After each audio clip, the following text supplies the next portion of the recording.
வத்சலா, அன்று அனுப்ப மாட்டேன்னு அழுதாய். இன்று ஒரே ஆனந்தம். எனக்கு மட்டுமா? உங்கள் முகத்தில் ததும்புகிறது. அது என்ன அத்தை? அதோ தூதுவன். அம்மணி, கர்ண மகாராஜா யுத்த களத்தை விட்டு கர்ணம் போட்டு ஓடிவிட்டார். கர்ணன் துரியனின் உயிர் துணைவன். அத்திராவர சாம்ராஜ்யத்தின் அசைக்க முடியாத தூள். அவனையும் கவிழ்த்து விட்டான் என் கண்மணி. அவர் மாத்திரமல்ல, வர்றவங்க எல்லாம் இப்படியேதான் ஓடுறாங்க. அத்தை,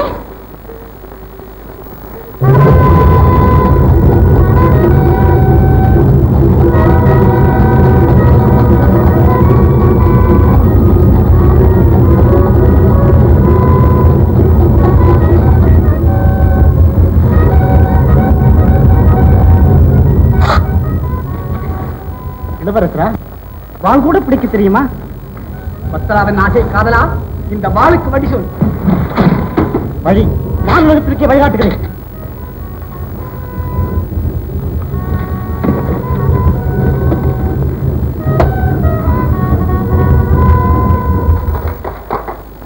என் கண்மணியின் வீரச்செயல் கௌரவரை கதிகலக்கி விட்டது. அத்தை, என் சுவாமியை எதிர்க்க எவருமே இல்லையாமே. அம்மணி, துரியோதன மகாராஜாவின் குமாரன் லக்கணரும் மடிந்து விட்டார். அத்தே, வத்சலா, லக்கணனை தெரியும் அல்லவா? உன்னை மாலையிட வந்த மண்டு. கண்ணா, உன்னால் அல்லவா என் சுவாமி வீர முழக்கம் செய்கிறார். ஜெயமே ஜெயமே மனமே தயங்காரே மதிமயங்காரே வீரமிகும் மகாவீரன் மகாசூரன் என் மணவாளன். ஜெயமே ஜெயமே மனமே தயங்காரே மதிமயங்காரே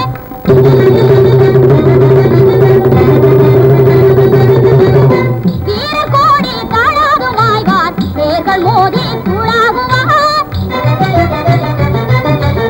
வீரகோடி தாழாதுமாய்வார் பேர்கள் மோதி தூளாகுவார். வீரிடும் யானைகள் விருது கொடி படை கொடி படவாழா வீசுவாரினை யாரே போரில்.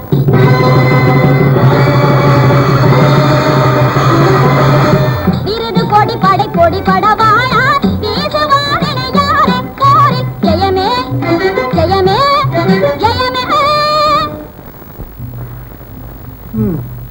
இன்னும் எதற்கு தந்தை? மைந்தனை பறிகொடுத்த மகாபாரதிக்கு இன்னும் என்ன மண்ணாது? கௌரவரின் குலவிளக்கே அணைந்து விட்டது. இனி யாருக்கு சாம்ராஜ்யம்? ஆயிரம் ஆயிரம் தலைகளை அறுத்துக் கொடுத்து ஆளப்பிறந்தவனை அழிந்து விட்டான். இனி எதற்கு ரத்தப்பெருக்கு? துரியோதனா, என்ன சொல்லுகிறாய்? நாம் அடிமைகளாய் வாழ வேண்டும் என்கிறாயா? அதைவிட எல்லோரும் செத்து விடலாமே. உண்மை. ஒரு சிறுவனை எதிர்க்க முடியாத இழித்தவாயர்களை நம்பி எத்தனை நாட்களுக்கு போர் செய்வது? இழித்தவாயர்கள் அல்ல துரியோதனா, இரக்கமற்ற ராஜ துரோகிகள். சபதி, நிதானித்து பேசு. துரியன் சபையில் துரோகிகள் கிடையாது. குற்றமுள்ள நெஞ்சு குறுகுறுக்கிறது. அர்ஜுனனால் கூட அணுக முடியாத சக்கர வியூகத்தை அபிமன்யு அசைத்து விட்டார் என்றால் அங்கேதான் இருக்கிறது ஆச்சாரியாவின் விபீஷண வேலை. ஆச்சாரியாரே, இந்த வீட்டுக்கு துரோகம் செய்வது மகா பாவம். சகுனி, போதும் உன் அநீதி பிரசங்கம். நியாய அநியாயத்தை பற்றி விமர்சனம் செய்கிறார் ஆச்சாரியார். ஆமாம், தர்மநூல் படித்தவர் அல்லவா? தர்மநூலை கரை கண்டதின் பயன்தான் ஆச்சாரியார் உறவாடி கழுத்தறுக்கிறார். துரியோதனா, நாசக்காரர்களின் நச்சு மொழியால் கிரிகரித்து விட்டார். சரி, என் முடிவை கேள். அபிமன்யு அழிவு அல்லது துரோணாச்சாரியார் வீர சுத்தம், இரண்டில் ஒன்று.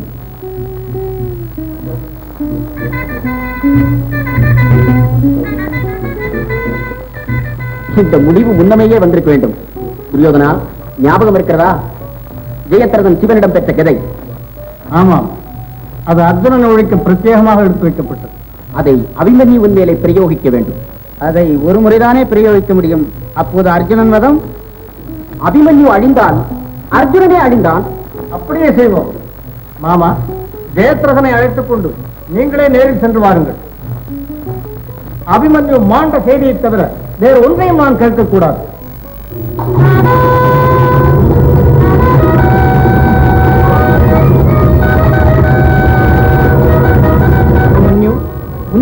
இருப்பதோ ஒரு வாள். இங்கையில் பார்த்தாயா, உன் அப்பன் பார்த்திவனுக்கு பயிற்சி தந்த காண்டீபம் என் பாட்டன் பாண்டு மகாராஜாவுக்கே பயிற்சி தந்ததாக இருக்கட்டுமே, பயமில்லை. இந்த வாளை இல்லாவிட்டால் கூட உங்களை எதிர்க்க எனக்கு வழி தெரியும். அபிமன்யு, பேச வேண்டாம். அபிமன்யு, இப்போதாவது என் வார்த்தைக்கு உன் தந்தை உன்னை உயிரோடு பார்க்கட்டும். இனிமேல் தான் அது இல்லை. ஆச்சாரியார் அவர்களே, ஒரு கையால் போராடும் முறை என்னிடம் கற்றுக் கொள்ளுங்கள்.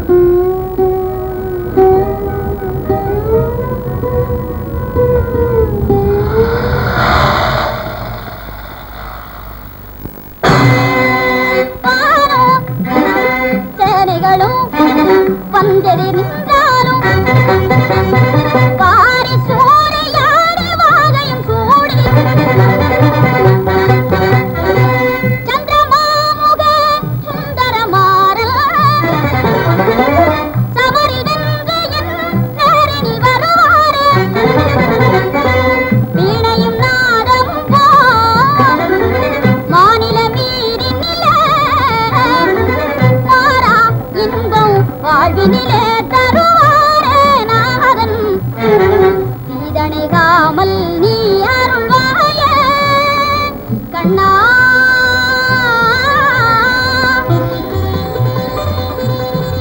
கண்ணா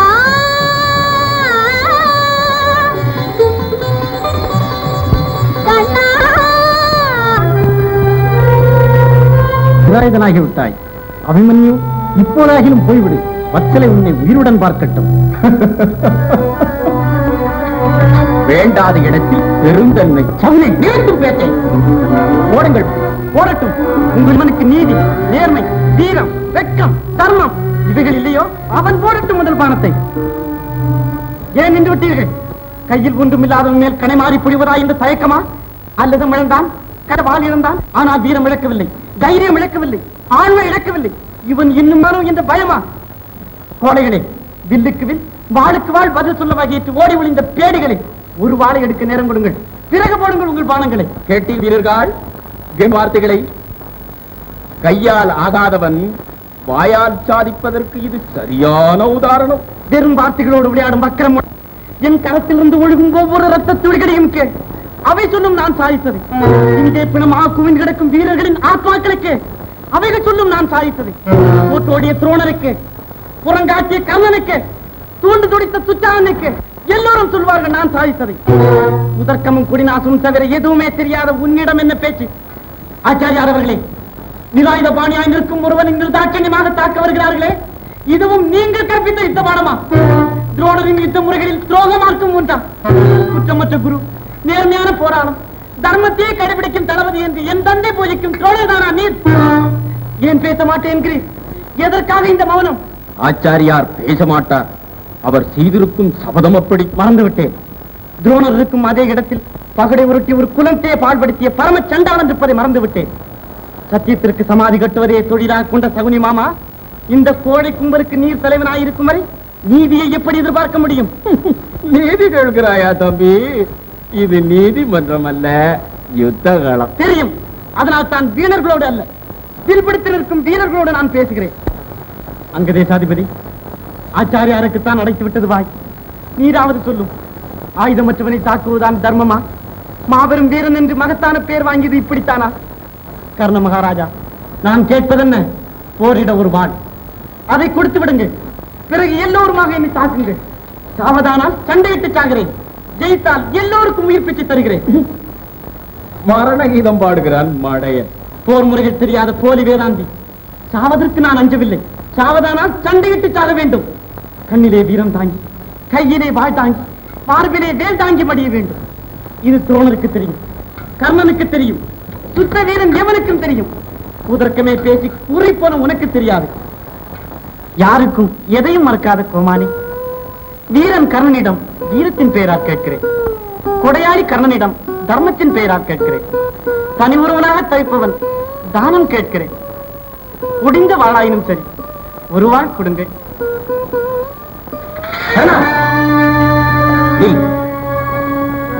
யுத்தகலத்திலே கருணை, நல்ல பாம்பிடம் நட்பு, விஷத்தோடு விளையாட்டு, இவையெல்லாம் விபரீத செயல்கள். நீங்கள் யார் தானம் செய்வதை தடுக்க? தானம் செய்யலாம். போரின் முடிவு உன் சொந்த விஷயமானால் போர் நடப்பது துரியோதனனுக்காக. அவனுடைய படை வீரன் நீ. சமரை தவிர எது செய்யவும் உரிமை இல்லை உனக்கு. கருணை காட்டியோ தானம் செய்தோ விபரீதம் விளைந்தால் அது ராஜ துரோகமாகும். நான் இருக்கிறேன் துரியோதனனின் அங்கீகாரம் பெற்ற பிரதிநிதி. என்னிடம் கேட்கட்டுமே அபிமன்யு. ஒன்றல்ல 9 வாள் கொடுக்கவும் எனக்கு அதிகாரம் உண்டு. தாத்தா, சொன்னதையெல்லாம் மன்னித்து விடுங்கள். நொந்த மனம் சிந்திய வார்த்தைகள் பொருட்படுத்தாதீர்கள். உங்கள் கையால் ஒரு வாள் கொடுங்கள். பாண்டவர் சரித்திரத்தில் தங்கள் பெயர் பத்திரை மாற்று தங்கத்தினால் பொறிக்கப்படும். அபிமன்யு, உன் வாளே உனக்கு கிடைத்தா சந்தோஷப்படுவாய் அல்லவா? ஆம் தாத்தா. எங்கே என்று பார்.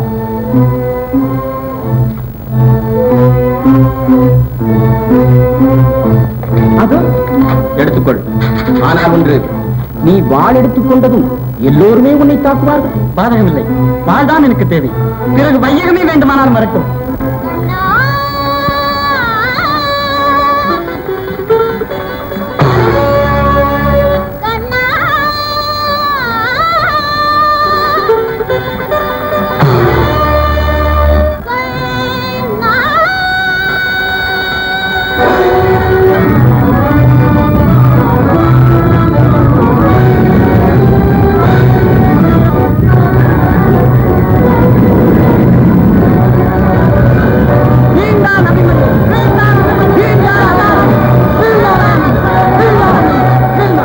ஆகாசமே, இன்னுமேல் இடிந்து விடாமல் இருக்கிறாய். ஆமா, பரிதாபமான முடிவு. நோக்கம் நிறைவேறிற்று. மார்க்கம் எதுவானால் என்ன? வச்சலா,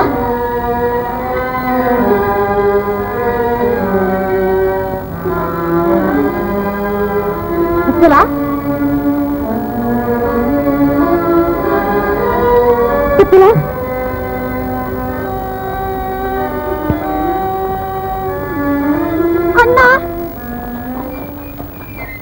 பரந்தாமா, சந்தர்ப்பத்துக்கேற்ற உதவி செய்யாவிட்டால் இன்று சம்சத்தகரை ஜெயிக்க முடியுமா? இல்லை துரியோதனன் கூட்டத்தை தான் தோற்கடிக்க முடியுமா? எல்லாம் உன்னால் தான் நடக்க வேண்டும். ஆமாம், எல்லாம் என்னால் தான் நடக்க வேண்டும். அல்லி பவளக்குடியை கல்யாணம் செய்து வைக்கவும் நான், கௌரவரை கொன்று குவிக்க வேண்டும் என்றாலும் நான். அப்பா அர்ஜுனா, நாளை ஏதாவது ஆபத்து நேர்ந்தால் அதற்கும் நான் தான் என்பாய் போல் இருக்கிறது.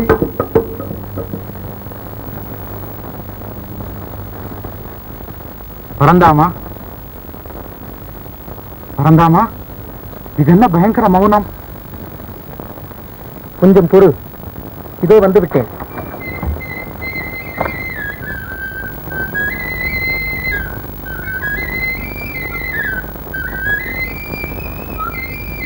தேவேந்திரா,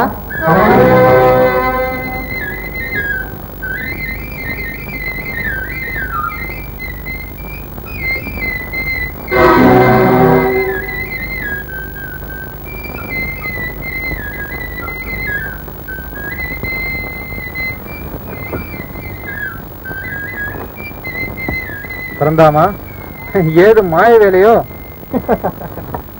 உலகமே ஒரு மாயம் தானே.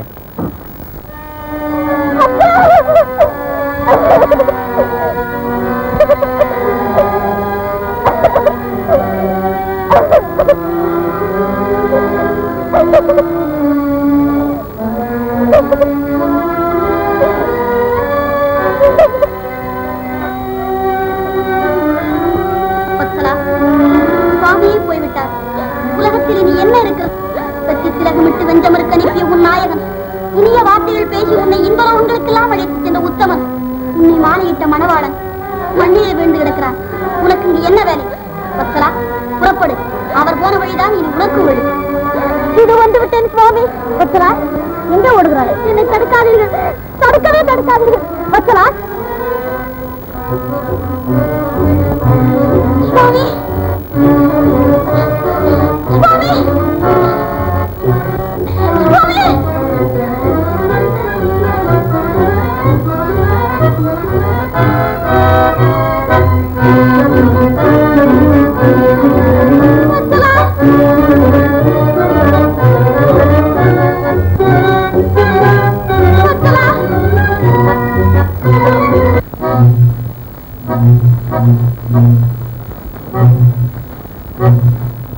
Thank you.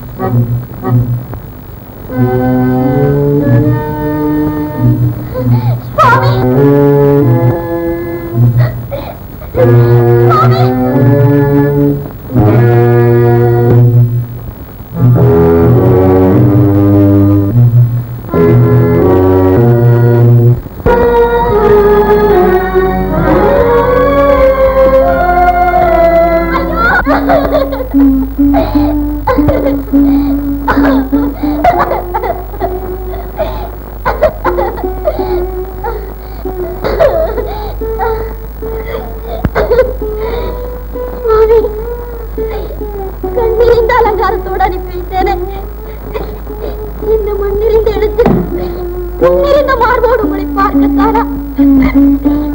நானுமான உங்களை திலகமிட்டு அனுப்பி வைத்தேனே, அந்த அழகு முகத்தை இந்த ரத்த வடிகளோடு பார்க்கத்தானா? இரு கச்சை அணிவித்து வெற்றியோட திரும்புகள் என்று அனுப்பி இப்படி விழாவில் வேண்டாங்கி வேண்ட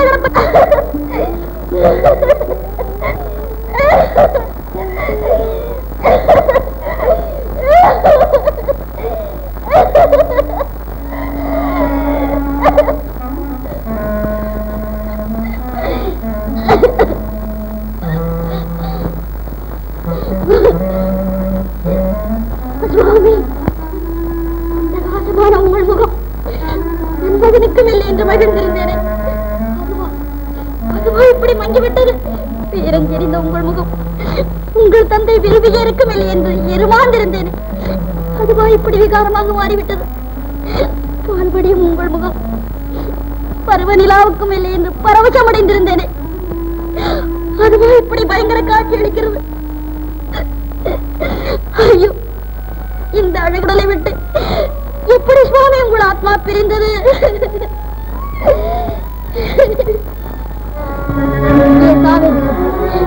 நாங்கள் இந்த உலகத்தில் இருப்பது பொறுக்காமல் எங்களை பிரித்து இரக்கமற்ற சாவே. என் நண்பரின் அழகு மீறியாவது நான் கண்டு ஆறுதல் பெறக்கூடாது என்ற எண்ணமா அவருக்கு? அவருக்காக ஒரு அத்தமி இந்த உலகத்தில் ஜீவித்திருப்பதை மறந்துவிட்டா அவனை உன் கோர பசிக்கு இரையாக்கிக் கொண்டார். அவரது ரத்த துளிகளில் ஒவ்வொரு அணுவிலும் ஆசை காதலி வத்சலா இடம் பெற்றிருப்பது நீ அறிய மாட்டாயா? அறிந்துள்ள ஆயுதங்களால் அவர் உடலை கீறி ரத்த ஸ்நானம் செய்தார். இரக்கமற்ற வழிகார பிசாசு, காதலரின் ரத்தம் பிடித்து விட்டதாக நினைத்து கர்வம் கொள்ளாது, எங்களை பிரித்து விட்டதாக நினைத்து பெருமைப்படாது. எங்களை பிரிக்க முடியவே முடியாது. இதோ நான் அவருடன் வரப்போகிறேன். ஆனால் என் கண்ணாளனை கண்குளிர ஒரு முறை காண வேண்டும், கட்டழகோடு ஒரு முறை காண வேண்டும், அந்த கம்பீர முகத்தோடு ஒரு முறை காண வேண்டும்.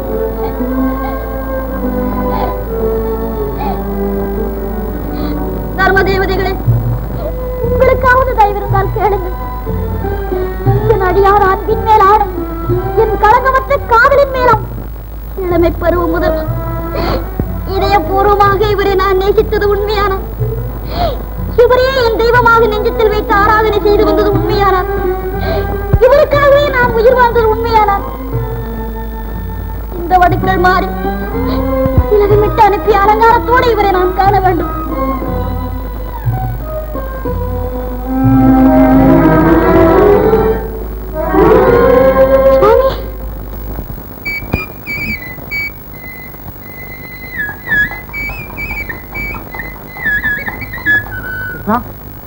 அதே சார் அக்னிகுண்டம், அதை சுற்றி யாரோ ஒரு அந்தனர். அந்தனருக்கு வேலை என்ன? ஏதாவது யாகம் வளர்ப்பார்கள். அப்படி தெரியவில்லை கண்ணா, ஏதும் ஆபத்தாக இருக்கலாம். கேட்டுவிட்டால் தெரிகிறது. வா.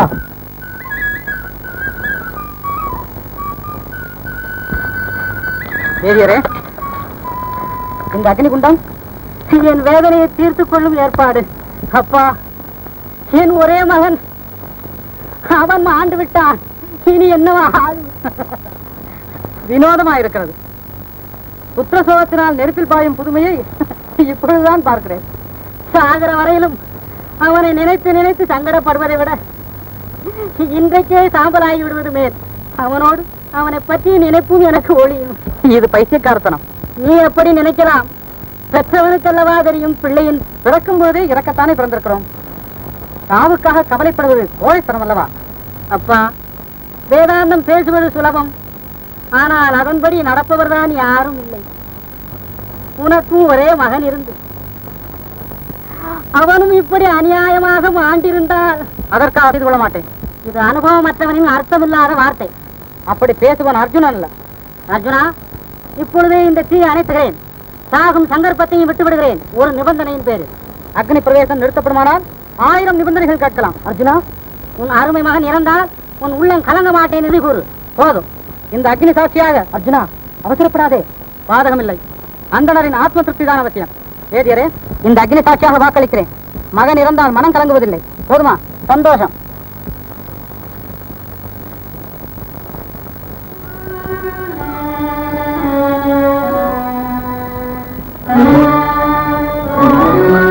அண்ணா,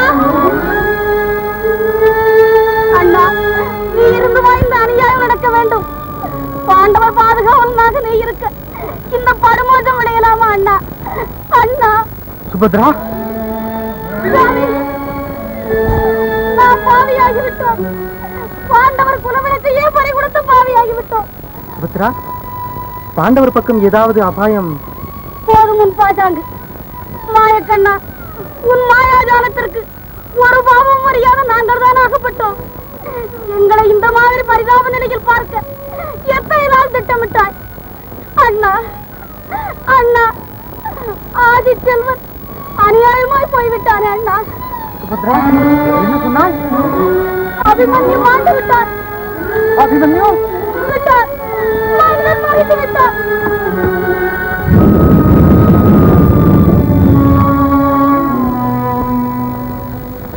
கிருஷ்ணா, தென்பார்த்து இங்கு ஏன் சுவாமி தட்டி விட்டீர்கள்? என் மீது உங்களுக்கு என்ன கோபம்? ஒரு கணம் உங்களை விட்டு பிரியாதனா இந்த காத்துக்கு உங்களை தனியாக அனுப்பினேன் என்ற கோபமா?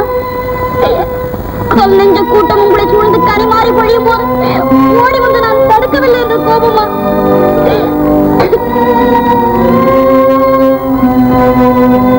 மொழியும் போல ஒன்று கலந்திருப்போம் என்று கூறியிருந்தால் நீங்கள் என்னை பிரிந்து இவ்வளவு நேரமாகி இன்னும் உங்களோடு வந்து சேரவில்லை என்று கோபமா?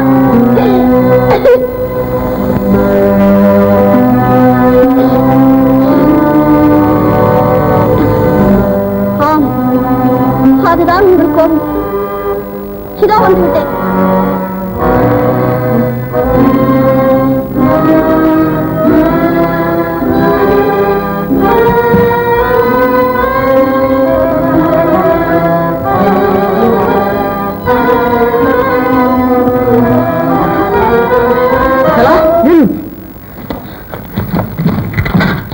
என்னை தடுக்க வேண்டாம்.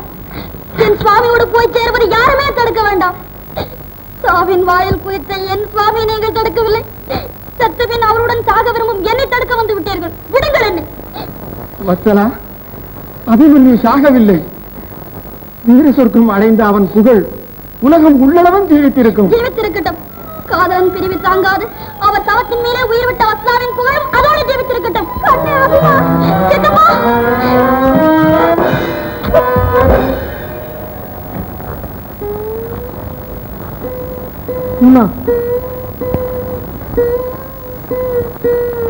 வத்சலாவை அப்புறப்படுத்தி விடு.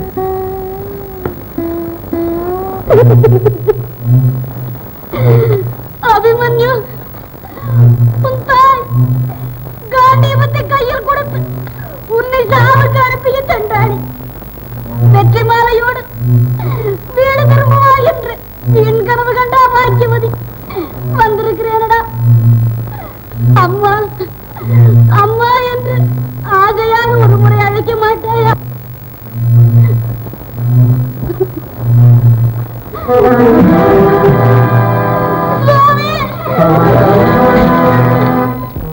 அபிமன்யு, இம்மண்டலத்தை ஆழ்வாய் என்று மனக்கோட்டை கட்டினேன். என் எண்ணக்கோட்டைகளை எல்லாம் இடித்து அன்னை வீசி விட்டாயடா அபிமன்யு.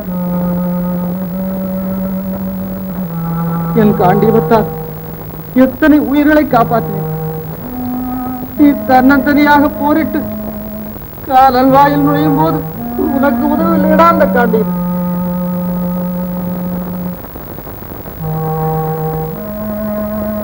இனி இந்த காண்டீபம் இருங்கன்னா போயேன். நான் சொல்வதை கேள்.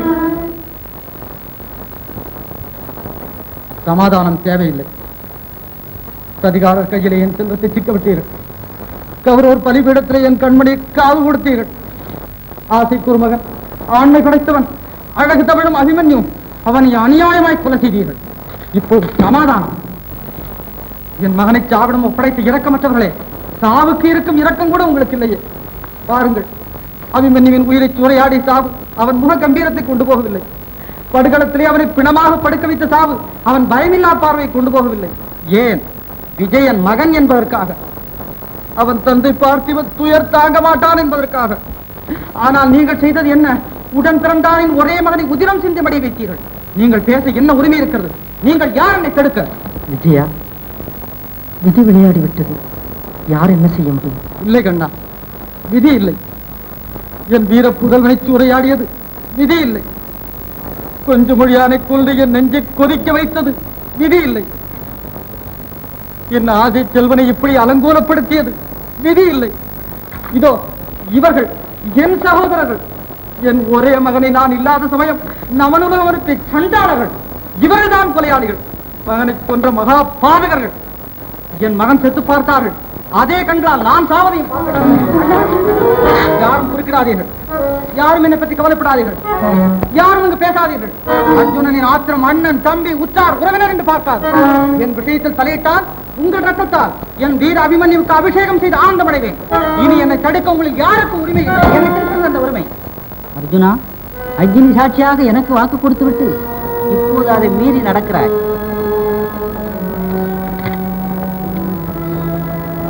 என் மைந்தன் மாண்டு விட்டான். அவனோடு நான் மடிய எனக்கு உரிமை இல்லை. மாயவனே, புரிந்தது எல்லாம்.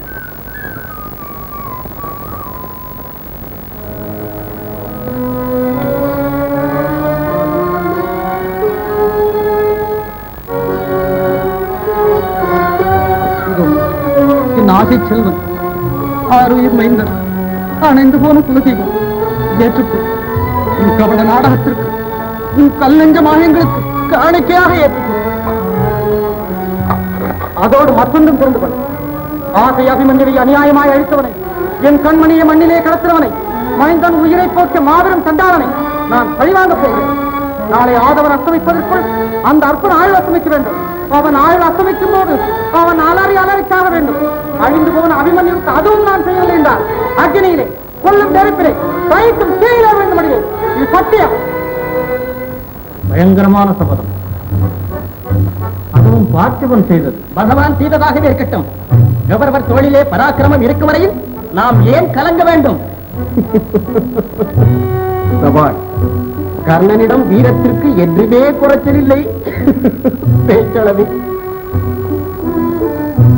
கர்ணா, மறந்து விடாதே, மகனை இழந்த மகத்தான உணர்ச்சியில் சபதம் செய்திருக்கிறான் அர்ஜுனன். நாளைய போருக்கு மகேஸ்வரனை வந்தாலும் சரி, அவனை ஜெயிக்க முடியாது. ஜெயிக்க முடியவில்லை என்றால் போரிட்டே சாவோம். நாம் சாவதற்காக சண்டை ஆரம்பிக்கவில்லையே கர்ணா. சரி சரி, நீங்கள் தர்க்கம் பேசிக் கொண்டே இருங்கள். நாளை என் தலை போகட்டும். ஜெயத்ரதா, பயப்படாதே. சகுனியின் மூளை இருக்கு வரையில் உனக்கு பயமே வேண்டாம். என்ன மாமா உங்கள் வழி? எப்போதும் போல் குறுக்கு வழிதான். நாளை மாலை வரை ஜெயத்ரதனை பத்திரமான ஓர் இடத்தில் ஒளித்து வைத்து விடுகிறோம். அர்ஜுனனும் அந்த பைத்தியக்கார பரந்தாமனும் ஜெயத்ரதனை தேடி யுத்த களத்தை எழுதுகிறார்கள். சூரியனும் அஸ்தமித்து விடுகிறார்.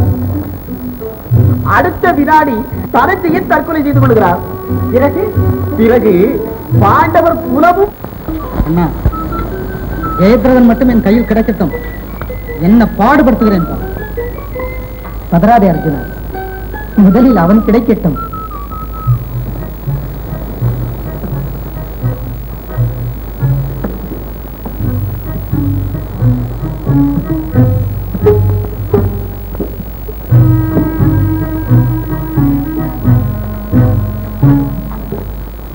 மாமா, மண்டை போய் விடாதே மாமா. உன் மண்டை அல்ல ஜெயத்ரதா, அந்த மடையர்களின் மண்டைகள் ஒவ்வொன்றாக உருளப் போகிறது. பொறுத்துப்பார். அப்போது நான் தைரியமாக இங்கே இரு. தனஞ்சயன் தவம் செய்தாலும் இங்கே வர முடியாது. பரந்தாமா, போர் முனையில் ஜெயத்ரதன் எந்த பகுதியில் இருப்பான்? போய் பார்த்தால் தானே தெரியும். கண்டிப்பா ஜெயத்ரதனை நாம் கண்டுவிட்டால் அடுத்த வினாடி அவன் தலை தரையிலே உருளும். ஐயோ, செய்துவிடாது. எப்படி? ஏன் பரந்தாமா? ஜெயத்ரதனை கொல்ல வேண்டாம் என்று சொல்லவில்லை, அவன் தலையை கீழே விரட்டி விடாது என்று சொல்லுகிறேன். அவன் தந்தை சிந்துவதை பெரும் யாகம் செய்கிறான். இறந்த மகனின் சிறப்பை எவன் கீழே போடுகிறானோ அவன் சிரம் சுக்குநூறாக வெடிக்க வேண்டும் என்று. எனவே உன் அம்பு ஜெயத்ரதனின் தலையை அவன் தந்தையின் கையில் சேர்க்க வேண்டும். அப்படி செய்தால் சிந்துவதையின் சிரம் சிதறி போகும். அதாவது ஒரே அம்பில் இரு உயிர்கள். சாதாரணமான காரியம். ஆனால் ஜெயத்ரதன் அவசரப்படாதே, வா தேடி பார்க்கலாம்.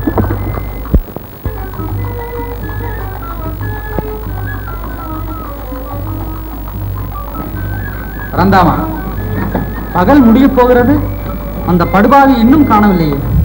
அதற்குள் என்ன அவசரம்? இன்னும் கொஞ்சம் தேடுவோம். பிற்பகலும் ஆகிவிட்டதே.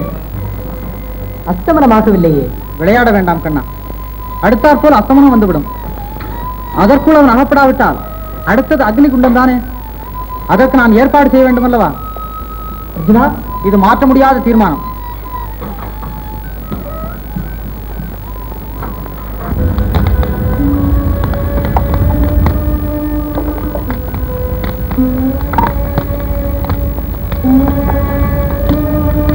பகவானே, உன் அருளா அந்த ஜெயத்ரதன் கிடைக்காமலே போக வேண்டும். இது என்ன பிரார்த்தனை வச்சலா? என் சுவாமியோடு நானும் போய் சேரலாம் அல்லவா? அண்ணா, ரொம்பவும் சோதிக்காதே. ஜெயத்ரதன் கிடைக்க மாட்டான் என்றால் இப்போதே சொல்லிவிடு. அதோ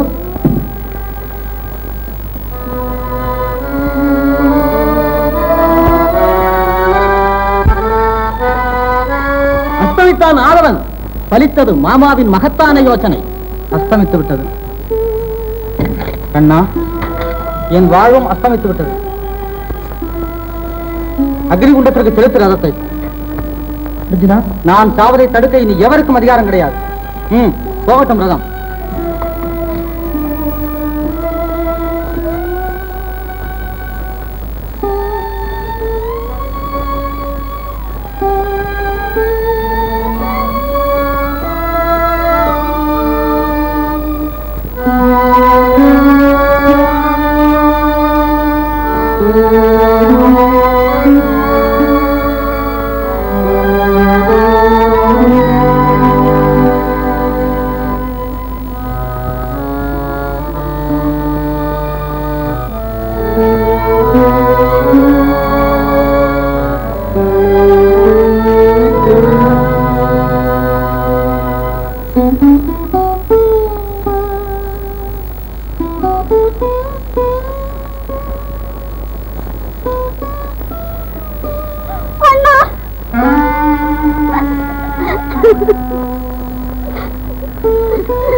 அழும் சமயமல்ல இது.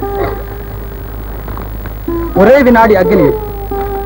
அதிலே நம் தேகம் சாம்பலாவதற்கு முன் சொர்க்கத்திலே மைந்தனை கண்டு மகிழும் நமது ஆவி. கலங்காது, வா. காண்டீபன் சொல்லுகிறான், கலங்காதே. போ சுபத்ரா.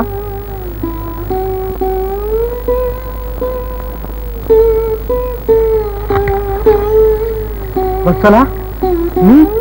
உங்களோடு வருகிறேன், என் சுவாமி இருக்கும் இடத்திற்கு. வத்சலா, தடுக்காதே பார்த்திவா. அபிமன்யு உங்களுக்கு மைந்தன் என்றால் அவளுக்கு மணவாளன். நடக்கட்டும்.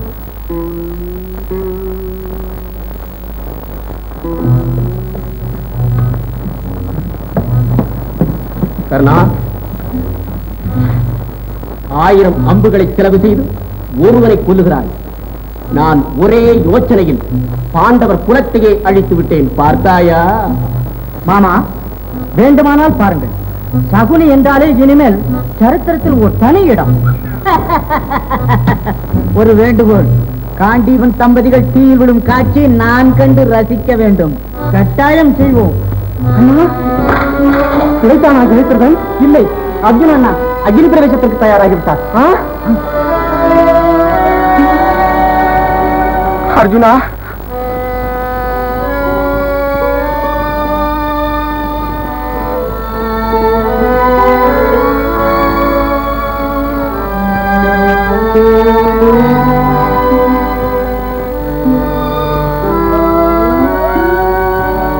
கண்டிப்பா அது தவறு. வில்விஜயனாக வாழ்ந்தவன் வில்விஜயனாகவே மடிய வேண்டும். காண்டிவத்தை கையில் எடுத்துக்கொள்.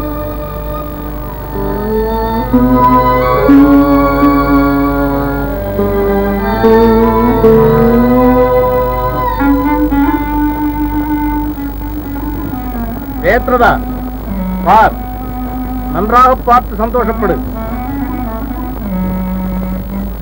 மாமா, பயம் ஒன்றும் இல்லையே மாமா. பயமா? மாமா இருக்கும் போதா பயம்? அதுவும் சூரியன் அஸ்தமித்த பிற்பாடா? அர்ஜுனா, நில்.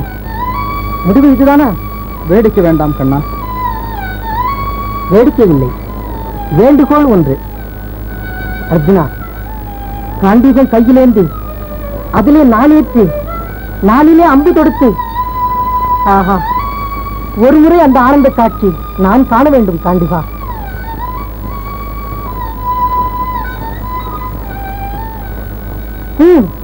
இங்கே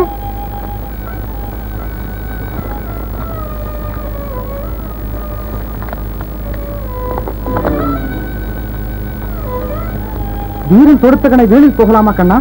யார் சொன்னது எப்படி?